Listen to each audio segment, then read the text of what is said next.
नमस्कार दोस्तों, ध्वनि से कहीं फायदा है तो कहीं नुकसान है। भारत में लगभग 55% जनता सबसे ज्यादा परेशान है। मंदिर में घंटी से लेकर सड़क या किसी फंक्शन में डीजे की आवाज तक कितना नुकसान है, विस्तार से जानेंगे। महात्मा बुद्ध शांति में रहने का पाठ पढ़ाते थे, इसके चलते जापान, चीन, थाईलैंड जैसे कई देश भारत से बहुत आगे हैं, जो महात्मा बुद्ध जी की शांति भाव से पूजा करते हैं। डॉक्टर भीमराव अंबेडकर जी रात की शांति में पढ़ लिख कर भारत को ही बदल डाला। मंदिर या घर में पूजा और आरती के दौरान घंटी क्यों बजाई जाती है, इसका वैज्ञानिक और धार्मिक महत्व कितना सच है? पेट में पलने वाला बच्चा ध्वनि प्रदूषण से पूरी तरह सुरक्षित नहीं होता है। पेट में पलने वाला बच्चा शोरगुल से पूरी तरह सुरक्षित नहीं होता है। शोरगुल से बच्चे के विकास को जोखिम हो सकता है। शोरगुल वयस्कों या युवाओं को उतना प्रभावित नहीं करता है, लेकिन बच्चों पर इसका खासा प्रभाव पड़ सकता है, जैसे कि जन्म के समय बच्चे का वजन कम होना या ज्यादा होना, क्योंकि बच्चे अधिक संवेदनशील होते हैं। ध्वनि प्रदूषण के कारण बच्चों की पढ़ने की क्षमता, बोलने की क्षमता, भाषा और भाषा संबंधी कौशल प्रभावित होता है। दोस्तों, कमेंट बॉक्स में जय भीम जरूर लिख दीजिएगा। यह वीडियो आपके लिए बहुत खास होने वाला है। आप बहुत कुछ सीख कर जाओगे। ध्वनि कई तरह से तनाव पैदा करता है, जिसमें सिर दर्द, चिड़चिड़ापन, अनिद्रा, पाचन विकार और मनोवैज्ञानिक विकार शामिल हैं। उदाहरण के लिए समझते हैं दोस्तों, लगातार तेज आवाज या ध्वनि में रहने से आपको थकान होता है। मंदिर में घंटी बजाने की परंपरा काफी प्राचीन है। ऐसा माना जाता है कि इससे ईश्वर जग जाते हैं और भक्तों की तुरंत सुनवाई करते हैं। पर क्या आपको पता है, घंटी बजाने का मतलब सिर्फ भगवान से ही कनेक्शन जोड़ना ही नहीं है, इससे बहुत सारा नुकसान भी है और इसके पीछे वैज्ञानिक पहलू और धार्मिक मान्यताएं भी हैं। आखिर मंदिर में घंटी क्यों बजाई जाती है, इसके नुकसान और वैज्ञानिक पहलू तथा धार्मिक मान्यताएं क्या हैं, आइए विस्तार से जानते हैं। सबसे पहले घंटी बजाने का वैज्ञानिक कारण समझते हैं। वैज्ञानिकों के अनुसार जब घंटी बजाई जाती है तो उसकी आवाज से वातावरण में तेज कंपन उत्पन्न होता है, जिससे वायुमंडल के कारण सिर्फ आसपास ही नहीं बल्कि काफी दूर तक जाता है। जिससे फायदा यह होता है कि घंटी की कंपन के प्रभाव से वातावरण में मौजूद हानिकारक जीवाणु, विषाणु और सूक्ष्म जीव नष्ट हो जाते हैं और हमारे आसपास का वातावरण शुद्ध हो जाता है।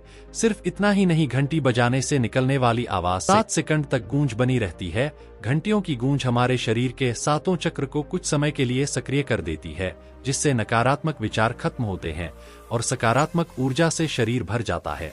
अब समझते हैं घंटी बजाने से धार्मिक महत्व क्या है। कहा जाता है कि देवताओं को घंटा, शंख और घड़ियाल आदि की आवाज काफी पसंद होती है। घंटी बजाने से देवताओं की प्रतिमा में चेतना जागृत होती है, जिससे पूजा का प्रभाव बढ़ जाता है। बजाने से देवताओं के समक्ष आपकी हाजिरी लग जाती है।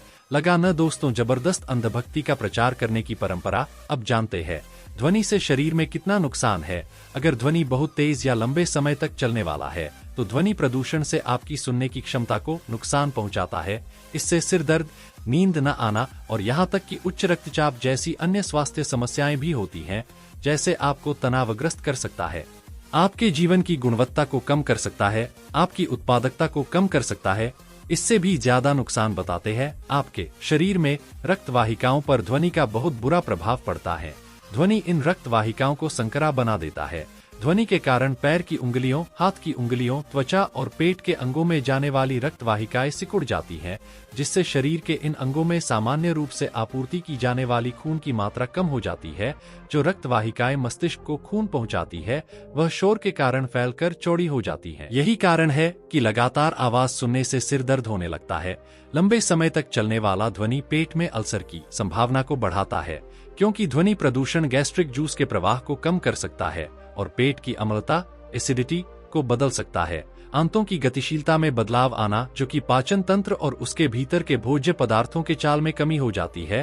कंकाल पेशी में तनाव और मांसपेशियों के संकुचन, सिकुड़न से होने वाले दबाव में परिवर्तन होता है। ऊंची आवाज से संबंधित व्यक्ति पर प्रतिक्रिया और चिड़चिड़ापन की धारणा बन जाता है। शुगर, कोलेस्ट्रॉल और एड्रेनलिन भी बढ़ जाता है। हृदय गति में भी परिवर्तन देखने को मिलता है। बीपी बढ़ जाती है। ध्वनि प्रदूषण न केवल जागते समय सेहत के लिए हानिकारक होता है, यहाँ मुहैया सूचना सिर्फ मान्यताओं और जानकारियों पर आधारित है।